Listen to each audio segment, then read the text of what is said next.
in a time long forgotten. In a small village on the coast of Norway, nestled between icy fjords and dark, endless forests, lived a young man named Askel. The village was humble but proud, a place where people lived by the seasons and the sea. Its inhabitants were fishermen, farmers, and hunters, each woven into the tapestry of their land's legends and the woods that whispered of mystery and danger.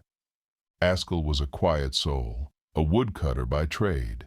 He was not a warrior like his late father, nor a chieftain like his ancestors, but a man content with simple work, felling trees, and listening to the rustling of the forest.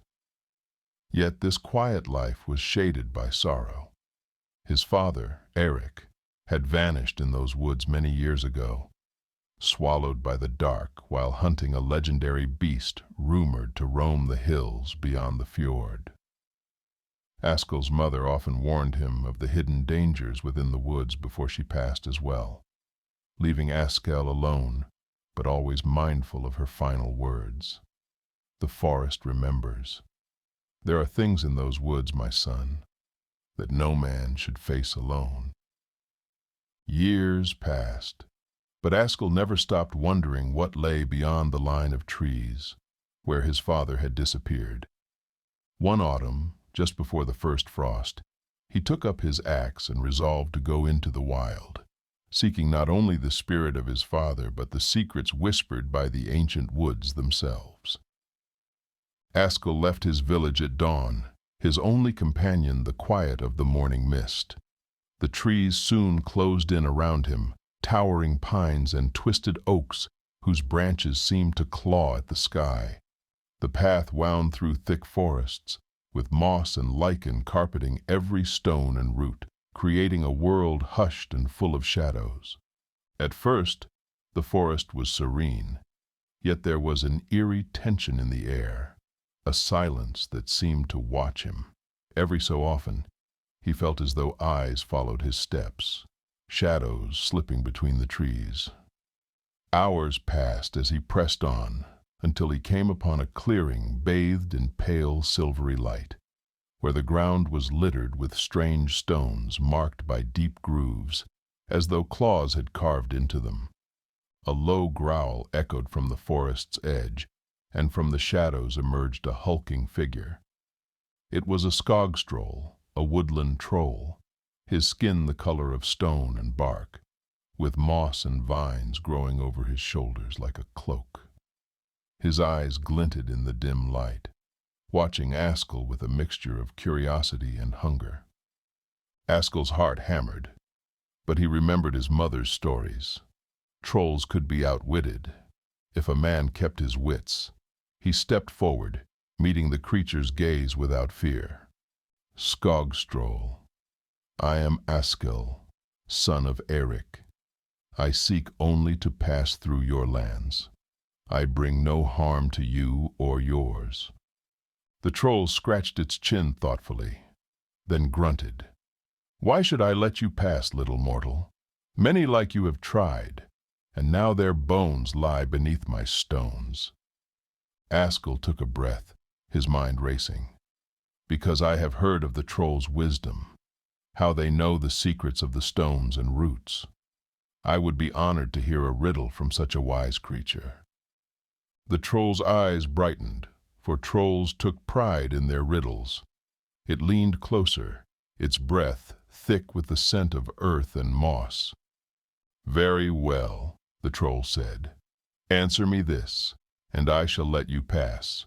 I have forests but no trees, rivers but no water. I have mountains but no stones, and cities but no people. What am I? Askel thought hard. He knew the troll would not hesitate to take him if he answered wrong, and the dark forest seemed to press in around him, urging him to think quickly. But then he remembered the old maps that lined his father's study. A map, he replied confidently.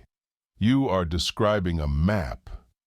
The troll roared in frustration but kept its word, stepping aside to let him pass. Be warned, Askel, it growled as he left. The creatures ahead are far less forgiving. After days of travel, Askel reached a lake deep in the forest, where the air hung thick with mist. The lake was as still as glass, its surface reflecting the trees like a mirror.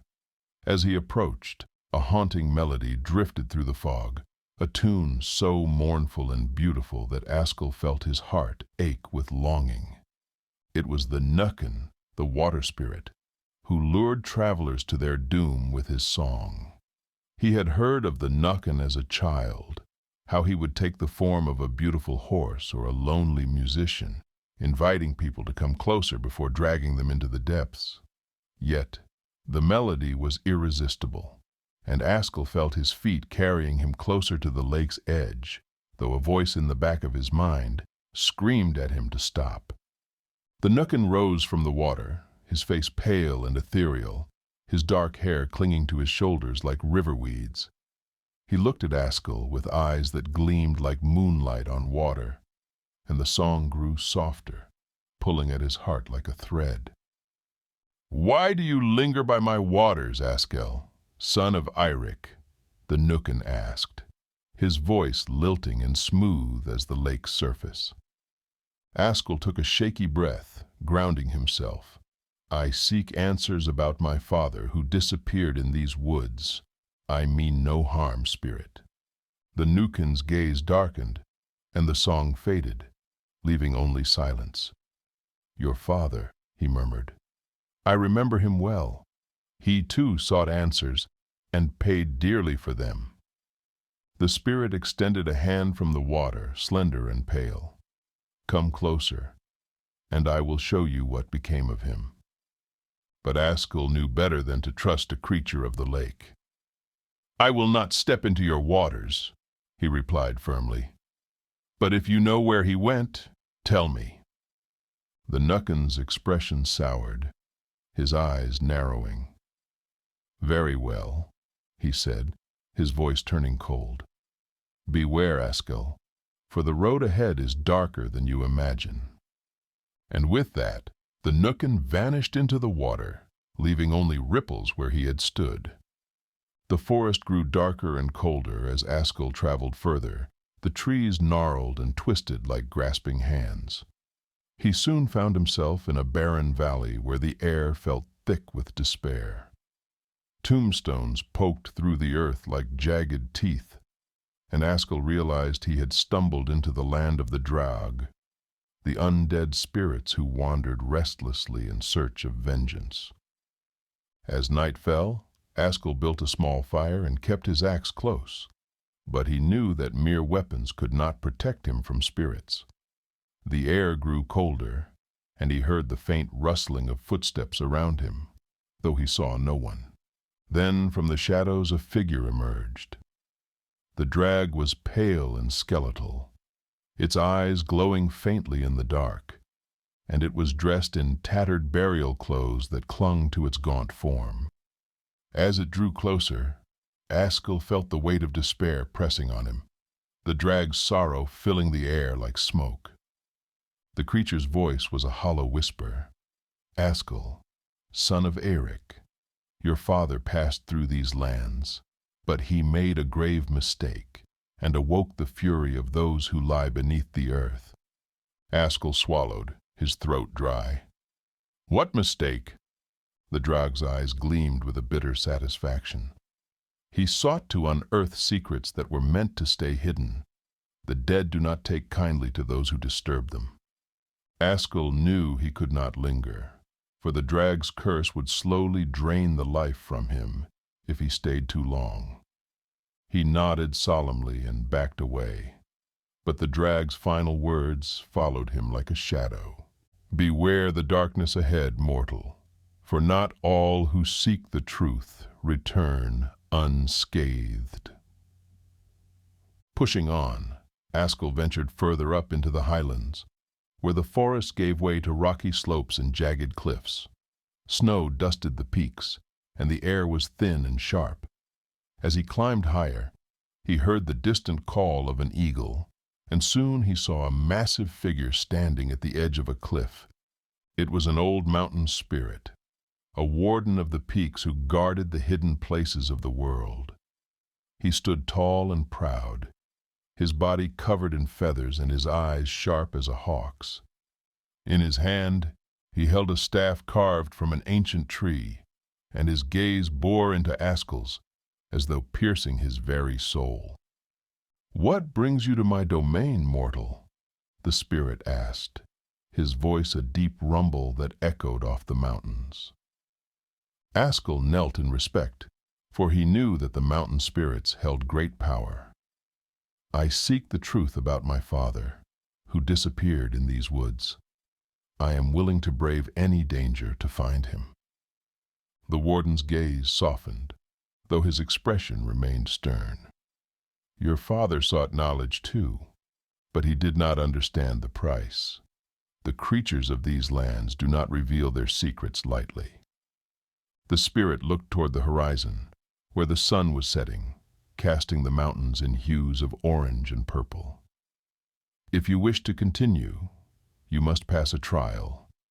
Take this path," he said, gesturing to a narrow trail that wound along the cliffside, "and face what lies at its end. Only then will you find what you seek." Askel took a deep breath and nodded, setting off along the path as the warden watched him from the shadows. After facing many more trials and creatures, Askel finally reached the heart of the mountains, where he found a hidden glade, bathed in moonlight and ringed by ancient stones.